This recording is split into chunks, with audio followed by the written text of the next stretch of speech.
Gusto ko lang mag-share nung pinost o kinomento ng isang tao tungkol sa 1.5 na cash allowance noon ni Ken or Philip. Hindi pa ako tapos kasi parang nakulangan ako. Gusto ko ilabas lahat dahil sa YouTube at sa social media, lahat tayo may karapatan magsalita. Meron tayong karapatan, kalayaan o freedom of expression sa mga social media like Facebook at YouTube. As long as meron kang limitasyon sa pagsasalita, wala kang nasasaktan at wala kang naaapakan sa iyong komento at suhestyon at opinion tungkol sa isang bagay.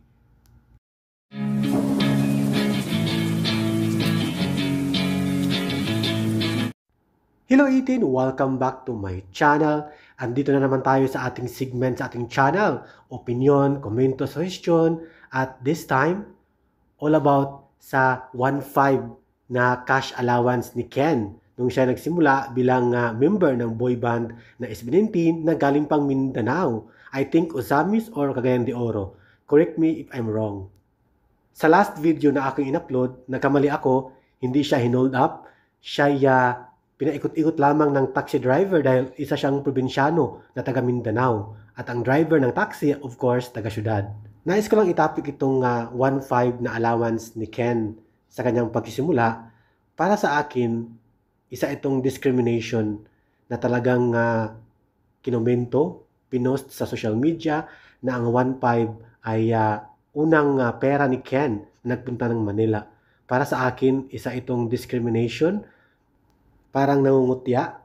At base doon sa post o komento, ito nga nakikita ninyo na parang ina-underestimated, dinadown si Ken o kinukutya sa kanyang nakaraan noon. Nakaraan na 1.5 lamang ang kumbaga puhunan niya at ngayon sikat na siya, marami ng pera at mayaman na.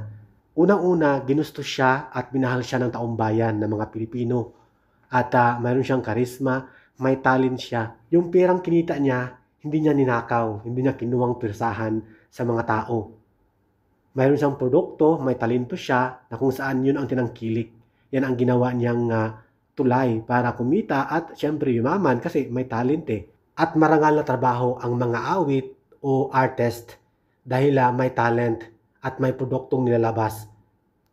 Kumbaga, destiny niya sumikat at natupad ang pangarap mula sa humble beginning dahil siya ay nagsusumikap. Sabi nga ni Vice Ganda, kapag destiny mo na o kapalaran mong sumikat, walang magagawa ang ibang tao dahil kapalaran mo eh.